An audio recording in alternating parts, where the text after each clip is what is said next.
मैक्सअप की नई सीरीज जो लॉन्च हुई है वो सीरीज और पुराने वाले जो पैनल है उसमें डिफरेंस क्या है, सो दैट आप अपनी बाइंग के हिसाब से डिसाइड कर सकते हो। देखो, आप चाहे ये पैनल लेना चाहो या फिर ये वाला पैनल लेना चाहो, दोनों ही हमारे पास में एड्यूस कोर्स पे अवेलेबल है। आप हमें इस नंबर पे कॉल कर सकते हो और कॉल करने के बाद में जो भी आपकी चॉइस है पैनल ले सकते हो। तो ये पहला पैनल जो नया है, कुछ लोग इसे C2 सीरीज के नाम से लॉन्च कर रहे हैं, तो हालांकि ये बिल्कुल भी सही नहीं है। इस पैनल की सीरीज जो है वो C2 सीरीज ऐसा कुछ नहीं है। इस पैनल की सीरीज में आपको दिखा देता हूँ। तो ये पैनल की जो सीरीज है E752C1 है, जो नया वाला आया है। अब इसमें डिफरेंस क्या है, तो इसका डिफरेंस मैं आपको बताता हूँ। ये है 128GB जो इसकी SSD हार्ड डिस्क है वो इतनी है बस, बाकी सारा कॉन्फ़िगरेशन सेम है इसके तरह। यहाँ पे कितना है, तो यहाँ पे 64 है और यहाँ पे 128 है।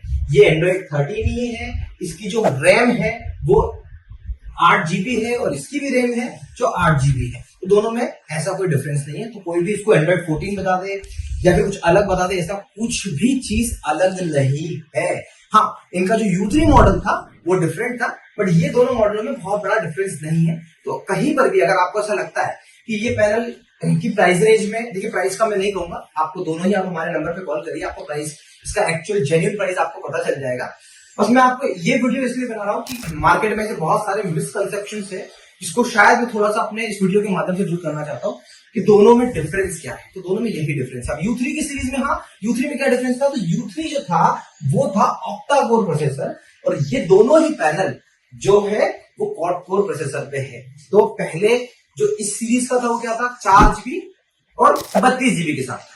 इसके बाद में 8GB 64GB आया और इसके बाद आया 8GB 128GB। तो ये जो तीन चीजें जो मुझे लगी कि अर्जेंटली आके आपको बताऊं, तो आज मैंने सोचा कि चलो अपने मोबाइल से रिकॉर्डिंग कर लेता हूँ और जल्दी से ये बात तो आप तक पहुंचा देता हूँ, ताकि आप बहुत ज्यादा ऐसा कोई डिसीजन ना ले जिससे आप कंफ्यूज हैं। तो दोनों मैक्सअप के हैं, दोनों में अपनी अपनी क्वालिटी है, पर हाँ, क्वालिटी के नाम पर सिर्फ क्या अपडेट है, जो अपडेट है वो हार्ड डिस्क अपडेट है। तो मतलब यहाँ पे 64GB का इंक्रीमेंट मिला है। तो अब मतलब ये हो सकता है कि यहाँ पे अगर आप सपोज 100 PPT सेव करके रख सकते थे तो इसमें थोड़ी सी कम होगी, मतलब 60 PPT होगी। हालांकि डिजिटल बोर्ड पे मेरा अपना ये मानना है 32GB भी सफिशिएंट होता था। हाँ, रैम बढ़ने से फर्क पड़ा, इसीलिए मैंने आपको बोला कि जो पुराना मैक्सअप का जो मॉडल था 432 वाला, मैंने बोला जल्दी से 864 पे शिफ्ट हो जाओ, जरूरी है। पर क्या 864 और 8128 में तो बहुत बड़ा डिफरेंस है। डिफरेंस सिर्फ और सिर्फ स्पेस का है, उसके अलावा इन पैनल में कोई ऐसा डिफरेंस नहीं है। अपने चैनल के इस माध्यम से ये बात आप तक पहुंचाना इसलिए चाह रहा हूं क्योंकि बहुत सारी चीजें ऐसी होती है, इस पैनल इंडस्ट्री की बात करूं या हाईटेक की इंडस्ट्री की बात करूं, जो नई नई अपडेट होती रहती है। तो अपडेट क्या हुआ वो जरूरी है। क्या अपडेट सिर्फ हार्ड डिस्क हुई या अपडेट सिर्फ नाम हुआ और किसी पर्सन ने आके इसको एंड्रॉइड 14 पे खड़े होकर बता दिया कि भैया एंड्रॉइड 14? नहीं, ऐसा कुछ भी नहीं है। एंड्रॉइड 13 ही है, ये भी एंड्रॉइड 13 है। तो आपकी अपनी चॉइस है, जहां से जो बेटर प्राइस मिल जाए वो लीजिए। हार्ड डिस्क का इतना बड़ा रोल नहीं है, बट फिर भी लगता है कि 128 ही लेना है तो आप योर मोस्ट वेलकम, अवेलेबल हमारे पास में है, बल्क में अवेलेबल है। एक कॉल करिए, आपको मिल जाएगा। और मजे की बात है, अगर आप 432 वाले पे भी जाना चाहते हो तो वो भी हमारे पास में अवेलेबल है।